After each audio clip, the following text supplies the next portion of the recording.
My dear respected brothers and sisters, we thank Allah subhanahu wa ta'ala for the gift of Iman and for the gift of Islam. And we thank Allah subhanahu wa ta'ala for the extent of this ummah, as the Muslim ummah is spread out throughout the world. And we see that there's so many positive change taking place around the world. I just returned from a trip from Spain, Andalusia, and when you go there and you visit and you see the extent of the ummah, at one point the ummah reached at its height of civilization, what we call the golden age of Islam, that flourished through Europe. And there was a slight decline in the ummah, and now we see there's so many positive things that is taking place in Andalusia and across the world. So inshallah, I'm going to share some of my observations from my recent trip. Allah also encourages us to travel in the land. Allah says in the Quran, قُلْ سِيرُوا فِي الْأَرْضِ فَانْظُرُوا كَيْفَ كَانَ عَاقِبَةُ الْمُكَذِّبِينَ. That travel, and for that reason, I'm a fierce advocate of traveling around the world, because you're not only getting your travel done, but you're also learning by visiting those places, and you're learning from the history. And history is something that teaches us over and over again not to repeat the mistakes that were done in the past.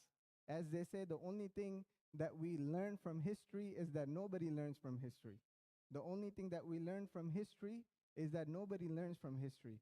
So when you travel around the land, and especially where the Islamic empires were, the Islamic civilization at the peak of Islam, and you see that the Muslim contribution in the world in so many different ways, your eyes would open up and you see, is this how the Muslims in the past were? Right? What happened to us that there was a decline in the ummah? And you might have this thought in your mind that why is it such that we're still being thrown around like a soccer ball? Why is it such that we have no power in this world and in this part of the land whatsoever? What is it? What can we do to bring about a positive change and to be influential people around the world? As we know that the population of Muslims around the world is reaching close to 2 billion Muslims.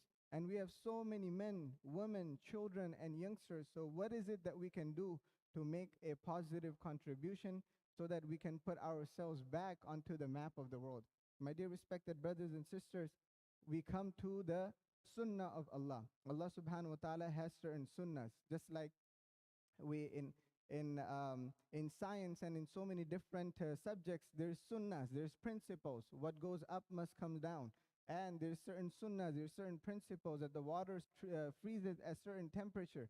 In the same way, Allah says in the Quran, وَلَن تَجِدَ لِسُنَّةِ اللَّهِ تَبْدِيلًا وَلَن تَجِدَ لِسُنَّةِ اللَّهِ تَحْوِيلًا. That Allah has certain sunnahs. When we meet that criteria, when we meet that sunnah, then the rise of Islam takes place. And when we fall short in meeting that sunnah, then the decline in the Muslim world takes place. Decline in the iman of Muslims, decline in the economical power of Muslims, decline in the the social power of Muslims, decline in the educational power of Muslims. All of these takes place because the Muslims are not meeting the sunnah of Allah subhanahu wa ta'ala. So my dear respected brothers and sisters, I want to take you on a journey, and I want to share some observations from my recent trip and we go back to the land of Rasulullah sallallahu alaihi wasallam, known as Makkatul Mukarramah and Madinatul Munawwara. And from there we start. So what had happened was when Prophet sallallahu alaihi wasallam passed away, the Muslim army, of course, moved out throughout the world, and the Sahaba radiallahu anhu moved into the four corners of the world.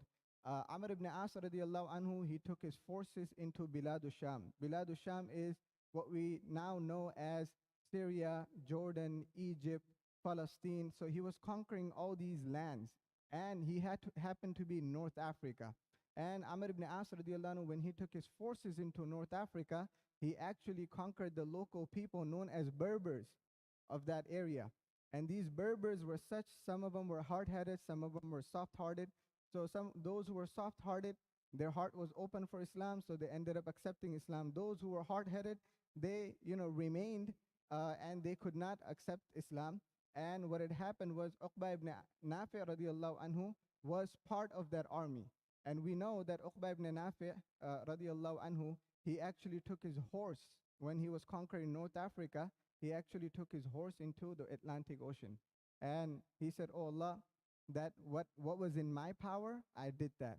But if I knew that there was civilization beyond this ocean, I would have taken my horse, and I swear by Allah that I would have crossed the ocean and I would have propagated the message of Islam across the ocean. So this was Uqba ibn Nafi radiallahu anhu, and behind that were the forces of Amr ibn As radiallahu anhu, and behind that was the Islamic empire that was Islamic that was actually taking place into Bilad Sham, right? Egypt, Jordan, Syria, Palestine, and the entire North African region.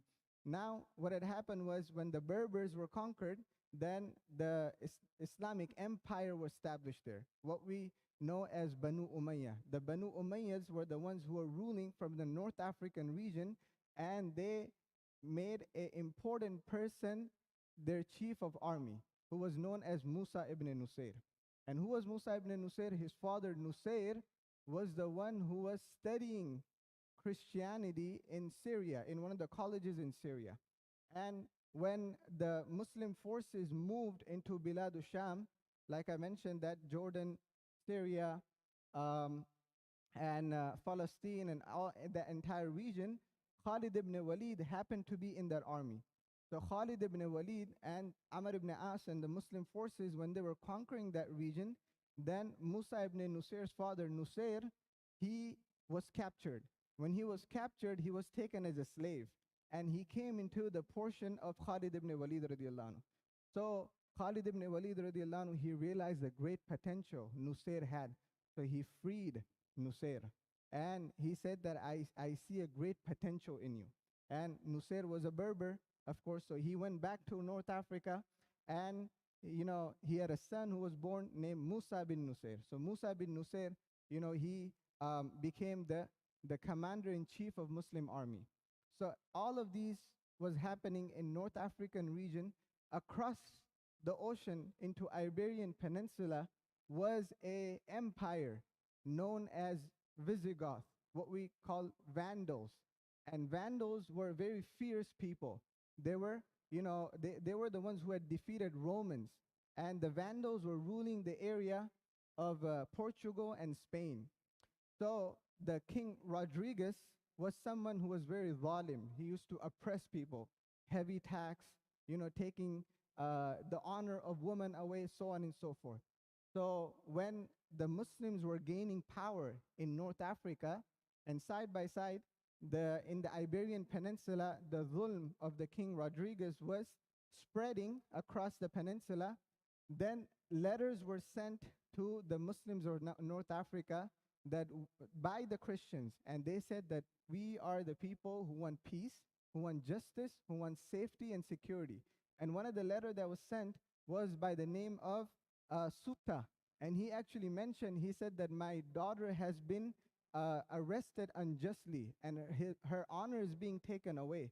And there's nobody who can help, except the Muslims who are ruling in the North African region.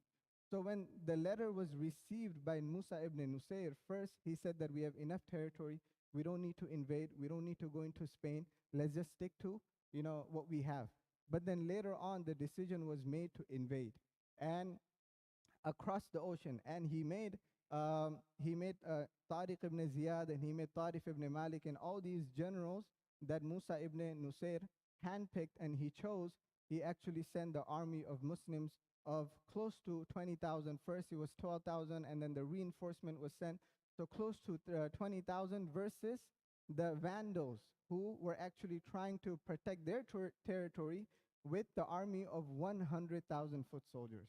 So this was back in the day, in the glory days of Islam, where the Muslim army never reached more than 50,000, more than 100,000. It was always less than that. And you have these Vandals.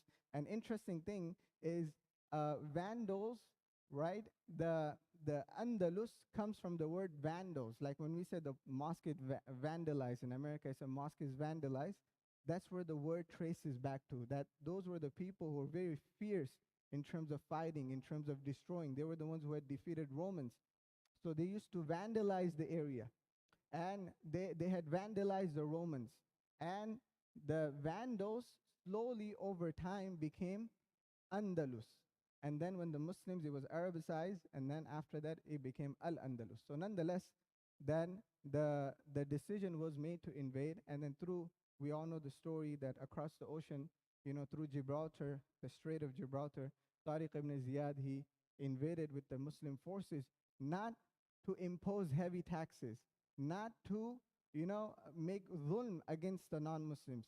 They were the people who welcomed safety and security. They were the ones who were actually going through hardship, calamity, and difficulty. And they asked the Muslims, they wrote letters to the Muslims so that you come and you rule over us so that you can spread peace, justice, safety, and security. And this was the reason why the Muslims actually went from North Africa into Portugal and Spain and established a vast kingdom there. And what we now know that when they invaded in 711, then the Islamic Empire rose all the way till for the next 800 or 900 years. But of the 800 and 900 years, the first 400 years saw the height of Islamic empire, and they saw the success, and the Muslims, they flourished economically, socially, educationally. And then you had scholars who were from the city of Granada, from the city of Cordoba, the city of Malaga, the city of Seville, and you go all the way up to north, Barcelona and Madrid, and you had Muslim scientists like Ibn Sina and Farabi. You had Muslim philosophers like Ibn Rushd al-Kindi, and you had great engineers like Abbas ibn Firnas.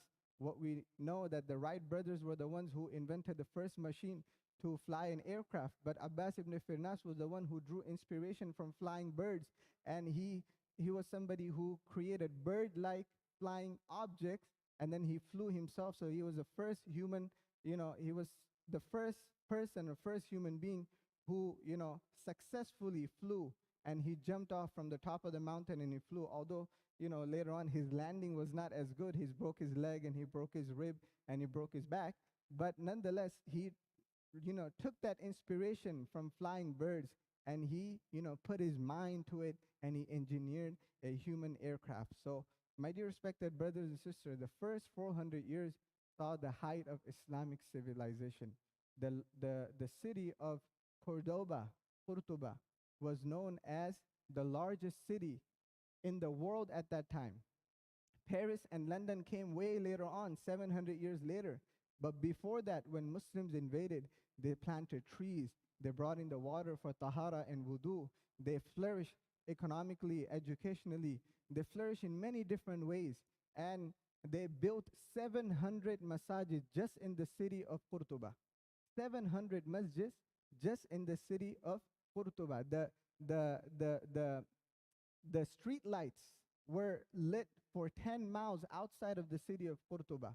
And the Muslims built masajids, they built jama masjids, they built palaces. And then when they were building all of these things, they were actually drawing inspiration from Arabic language. The Arabic language became the main language of Spaniards at that time. And in the universities, in the colleges, Arabic were taught. The people from around the world, they used to come into the universities and colleges, and they used to learn Arabic, although they were not Muslims, but they spoke fluent Arabic. And Portugal, right? The Arabic word for Portugal is burtuqal. In Arabic, burtuqal is oranges, right? And the Muslims, when they invaded Spain and when they actually went into Spain, sometimes people said don't use the word invade because invade is not the right word. So when they actually conquered, or so to say, when they were invited to rule over, right, into Spain and Portugal. So when they went into Spain and Portugal, they planted citrus trees, the olive trees, the orange trees, and so many other citrus trees, the lemon trees that they planted across Spain and Portugal, and it flourished to an extent that Portugal draws its name from Burtuqal, and Burtuqal means oranges, and oranges were the ones that were introduced by the Muslims when they, came into Portugal and Spain. So all these things, the reason, why am I mentioning all of this? The reason, my dear respected brothers and sisters, I'm mentioning this is so that we can be proud Muslims. We can draw, some sort of inspiration. We can draw some positive light from our history that there were people who were successful doctors, there were people who were successful engineers, there were people who were successful philosophers, there were people who were successful scientists, and they made positive contribution in this world. And we need to continue that legacy. We don't need to,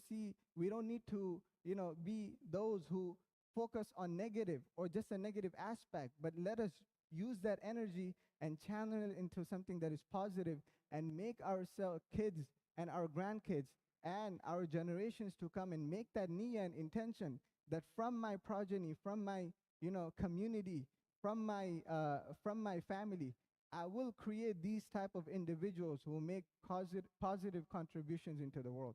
And this is what it is, that the thing that we can learn from history, like I mentioned in the beginning, the only thing that we learn from history is nobody learns from history, right? So when we go back and we learn that no, we can't make the same mistakes. Why is it known as history? History is because we learn from history. We don't make the same mistakes that people made in the past, right? So all of these things, keep it in mind, my dear respected brothers and sisters. To cut the long story short, then the last 400 years of Islamic empire in Spain, Andalusia, saw the decline. And what was the reason for decline?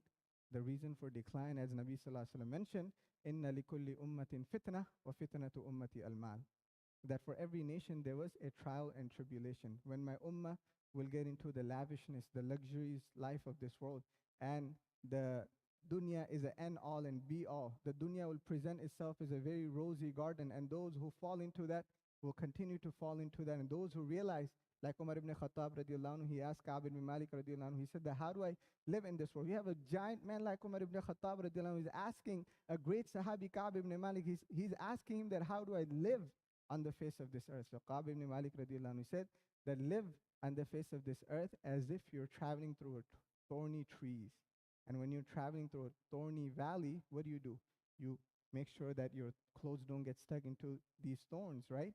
And you don't get picked by a thorn. So in the same way, when you live in the face of this earth, be very careful of all the harams, all the, the arrows of shaitan, the things that will take you away and make you unmindful of Allah subhanahu wa ta'ala. So when the love for dunya, when the love for wealth, when the love for palaces, when the love for luxuries of this world creeped into the Islamic empire of Andalusia, and there was a decline. Then at one point, Qurtuba was the largest city before London and Paris. The Qurtuba was a very flourished city. You saw Muslim scientists, philosophers, engineers, doctors coming from Spain. And then slowly, Muslims lost Spain. And the last city that was still standing before the Muslims were completely expelled was Granada, was in 1492. And then Muslims lost Spain completely, right? And in 1492, something else was discovered. What was discovered in 1492? Christopher Columbus discovered America. Was that a coincidence? I don't think it was a coincidence. You can go back and look it up. That's your homework, inshallah. Why did Christopher Columbus discover America in the same year as the city of Granada and Muslims lost Spain? 1492. Why is it such? There's some link and there's some connection. We finish with this. May Allah subhanahu wa ta'ala give us tawfiq and ability to draw inspiration from our history so that we don't make the same mistakes as the Muslims did in the past, and we learn so that we can continue to make positive change in this world. I've been to so many places around the world, my dear respected brothers and sisters, but the only thing that we left with, we take with us is our amal and our good deeds. Many Islamic empires I've visited, many, palaces of the kings that I've visited, and there are so many kings. They used to write, on top of their palace, they used to say, Al-mawtu ya'ti baghtatan wal-qabru sunduqul amal. Al-mawtu ya'ti baghtatan wal-qabru sunduq. They knew they were going to leave from the face of this earth. They knew that deep down, they couldn't take their empire with them. The only thing that they were going to take with them is the good deeds. The only thing that you and I take with us is our good deeds. The only thing that you and I can take with us is the sadaqah jariyah that we leave behind. These Islamic schools, these masajid, these positive contributions that we're trying to make sacrifice for, it's not for you. Maybe you're not going to study in this Islamic schools, but this is for your kids and for your grandkids, so that generations can come later on. Then they can remain firm on Iman and Islam and Deen. And this is the target that we should have. That even if I'm not actively part of it, I'm going to make dua for it. I'm going to contribute in any way, shape, or form. May Allah subhanahu wa ta'ala give us tawfiq and ability to bring it into lives and pass it on to others. Wa akhir da'wana alhamdulillah.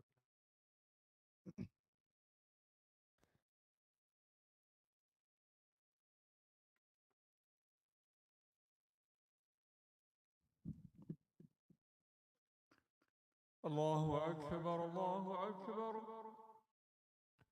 الله أكبر الله أكبر. أشهد أن لا إله إلا الله. أشهد أن لا إله إلا الله.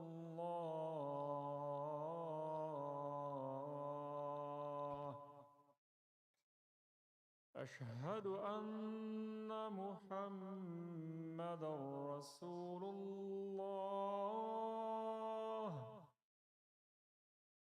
أشهد أن محمدا رسول الله.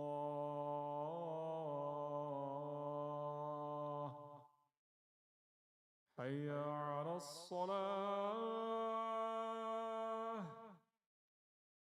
حي على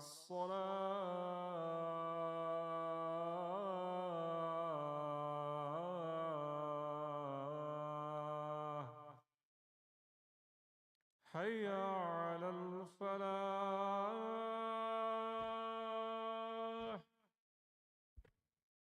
حي على الفلاح.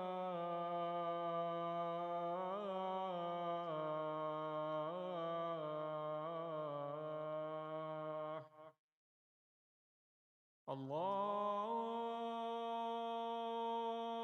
أكبر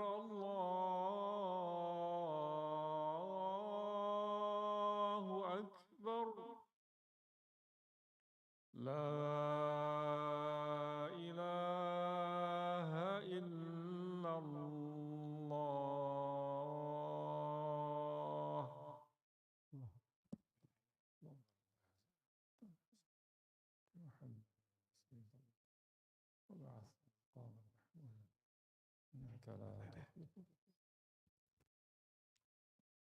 الحمد لله الذي لا يرجى لكشف الشدائد إلا هو، ولا يدعى لتف المصائب إلا هو، ولا مراد العاشقين في الدارين إلا هو، وما طلب الواصلين في الكونين إلا هو.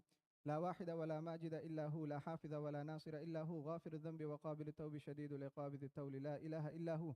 وموسى عليه السلام على الطور حين ناجاه قال لا إله إلا هو، وإبراهيم في شعل النيران استنجد حين قال لا إله إلا هو، ويونس في بطن الحوت حين قال لا إله إلا هو، والرسول عليه الصلاة والسلام أبو بكر في غار الثور حين قال لا إله إلا هو. والصلاة والسلام على حبيبنا المصطفى الذي بعث إلى كافة الناس بشيرا ونذيرا وداعيا إلى الله بإذنه وسراجا منيرا. أما بعد، فقد قال الله سبحانه وتعالى في كتابه العزيز بعد أعوذ بالله من الشيطان الرجيم، بسم الله الرحمن الرحيم. إن للمتقين مفازا، حدائق وأعنابا وكواعب أترابا وكأسا دهاقا لا يسمعون فيها لغوا ولا كذابا. وقال النبي صلى الله عليه وسلم: إنكم على بينة من ربكم ما لم تظهر فيكم سكرتان، سكرة الجهل وسكرة حب العيش، وأنتم تأمرون بالمعروف وتنهون عن المنكر وتجاهدون في سبيل الله. فإذا ظهر منكم حب الدنيا فلا تأمرون بالمعروف ولا تنهون عن المنكر ولا تجاهدون في سبيل الله. والقائمون يومئذ بالكتاب والسنة كالسابقين الأولين من المهاجرين والأنصار، أو كما قال عليه الصلاة والسلام. بارك الله لنا ولكم في القرآن العظيم، ونفعنا وإياكم بالآيات والذكر الحكيم. أقول قولي هذا وأستغفر الله لي ولكم ولسائر المسلمين فاستغفروه إنه هو الغفور الرحيم.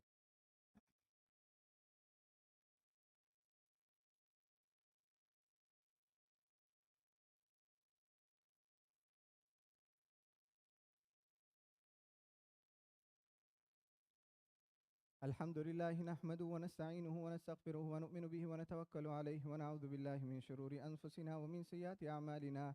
من يهده الله فلا مضل له، ومن يضلله فلا هادي له، ونشهد أن لا إله إلا الله وحده لا شريك له، ونشهد أن محمدا عبده ورسوله أرسله بالحق بشيرا ونذيرا بين يديه الساعة. من يطع الله ورسوله فقد رشد، ومن يعصيهما فإنه لا يضر إلا نفسه ولا يضر الله شيئا. أعوذ بالله من الشيطان الرجيم. إن الله وملائكته يصلون على النبي يا أيها الذين آمنوا صلوا عليه وسلموا تسليما. اللهم صل على سيدنا محمد عبدك ورسولك، وصل على المؤمنين والمؤمنات والمسلمين والمسلمات، وبارك على محمد وأزواجه وذريته قال النبي صلى الله عليه وسلم: أرحم أمتي بأمتي أبو بكر رضي الله تعالى عنه، وأشهدهم في أمر الله عمر، وأصدقهم حياء عثمان، وأقضاهم علي، وفاطمة سيدة نساء أهل الجنة، والحسن والحسين سيدا شباب أهل الجنة رضي الله تعالى عنهما، وحمزة أسد الله وأسد الرسول رضي الله تعالى عنه. اللهم اغفر للعباس ولده رضي الله تعالى عنه مغفرة ظاهرة وباطنة لا تغادر ذنبا. الله في أصحابي لا تتخذهم غرضا من بعدي، فمن أحبهم فبحبي أحبهم، ومن أبغضهم فببغضي أبغضهم، وخير أمتي قرني ثم الذين يلونهم ثم الذين يلونهم. فقال الله سبحانه وتعالى في كتابه العزيز بعد أعوذ بالله من الشيطان الرجيم: بسم الله الرحمن الرحيم. إن الله يأمر بالعدل والإحسان وإيتاء ذي القربى وينهى عن الفحشاء والمنكر والبغي يعظكم لعلكم تذكرون. واذكروا الله تعالى يذكركم وادعوه يستجب لكم، ولذكر الله تعالى أعلى وأولى وأعز وأجل وأتم وأهم وأعظم وأكبر، والله يعلم ما تصنعون. أقم الصلاة.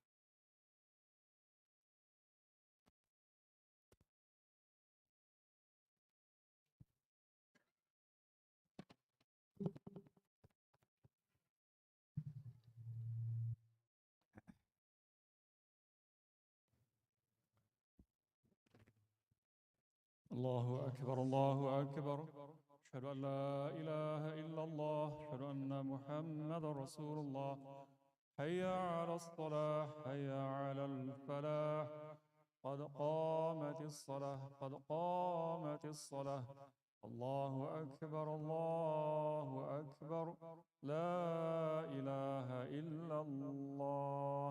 الله أكبر الله أكبر. لا إله إلا الله. استووا واعتدلوا وتراصوا صفوفكم. Please keep your rows straight. Please put your phones on silent.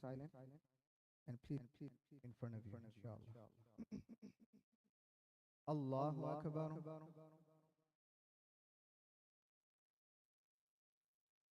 الحمد لله رب العالمين الرحمن الرحيم مالك يوم الدين إياك نعبد وإياك نستعين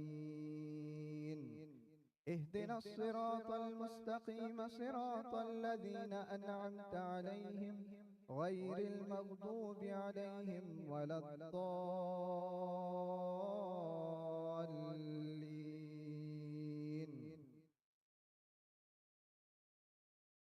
وجاءوا على قميصه بدم كذب قال بل سولت لكم أنفسكم أمرا فصبر جميل والله المستعان على ما تصفون. وجاءت سيارة فأرسلوا واردهم فأدلى دلوه قال يا بشرى هذا غلام وأسروه بضاعة والله عليم بما يعملون. وشروه بثمن بخس دراهم معدودة وكانوا فيه من الزاهدين. الله أكبر.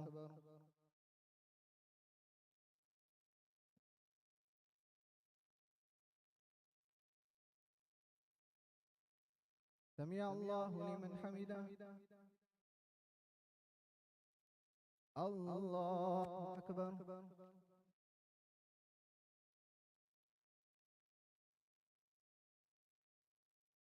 الله أكبر. الله أكبر.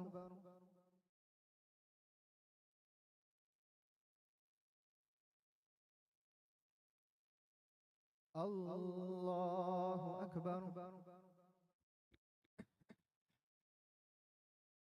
الحمد لله رب العالمين الرحمن الرحيم مالك يوم الدين إياك نعبد وإياك نستعين اهدنا الصراط المستقيم صراط الذين أنعمت عليهم غير المغضوب عليهم ولا الضالين.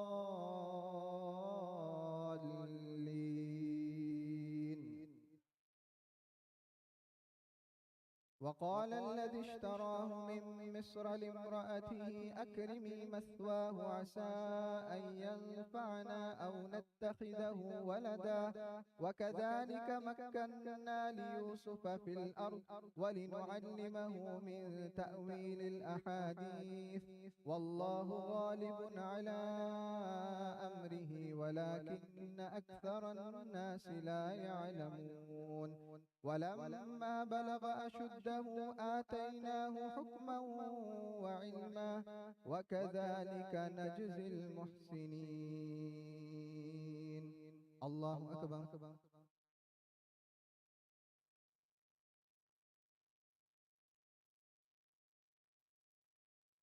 سمع الله لمن حمده. الله أكبر.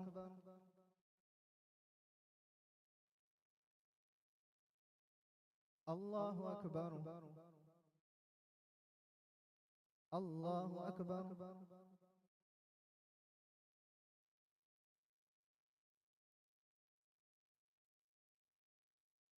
الله أكبر.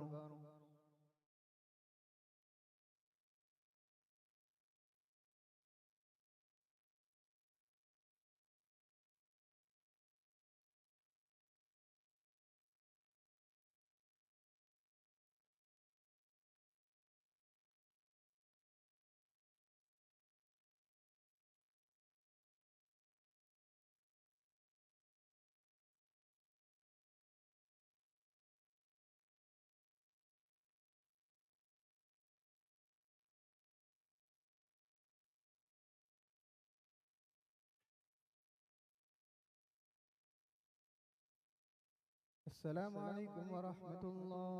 السلام عليكم ورحمة الله. استغفر الله. استغفر الله. استغفر الله. لا إله. اللهم انت السلام ومنك السلام، تبارك ربنا وتعالى يا ذا الجلال والاكرام. ربنا اتنا في الدنيا حسنه وفي الاخره حسنه وقنا عذاب النار. ربنا ظلمنا انفسنا وان لم تغفر لنا وترحمنا لنكونن من الخاسرين. ربنا لا تزغ قلوبنا بعد إذ هديتنا وهب لنا من لدنك رحمه انك انت الوهاب. اللهم ارنا الحق حقا وارزقنا اتباعه وارنا الباطل باطلا وارزقنا اجتنابه. اللهم وفقنا لما تحب وترضى واجعل اخرتنا خيرا من الاولى. اللهم اشفنا واشف مرضانا ومرضى المسلمين وارحم موتانا وموتى المسلمين. اللهم اشفي أنت شافي لا شفاء إلا شفاؤك، شفاء لا يغادر سقما. اللهم إنا نسألك علما نافعا وعملا صالحا وعملا متقبلا ورزقا واسعا ورزقا حلالا طيبا وشفاء من كل داء وشفاء من كل بلاء. اللهم إنا نعوذ بك من علم لا ينفع ومن قلب لا تخشع ومن عين لا تدمع ومن دعاء لا يستجاب لها. اللهم اغفر للمؤمنين والمؤمنات والمسلمين والمسلمات الأحياء منهم والأموات إنك سميع قريب مجيب الدعوات. اللهم إنا نسألك إيمانا كاملا ويقينا صادقا ورزقا واسعا ولسانا ذاكرا وقلبا خاشعا وقلبا شاكرا وقلبا سليما وتوبة نسوحا وتوبة قبل الموت وراحة عند الموت ومغفرة بعد الموت والعفو عند الحساب والفوز بالجنة والنجاة من النار والنجاة من النار والنجاة من النار. رب اجعلني مقيم الصلاة ومن ذريتي ربنا وتقبل دعاء. ربنا اغفر لي ولوالدي وللمؤمنين يوم يقوم الحساب. سبحان ربك رب العزة عما يصفون وسلام على المرسلين والحمد لله رب العالمين.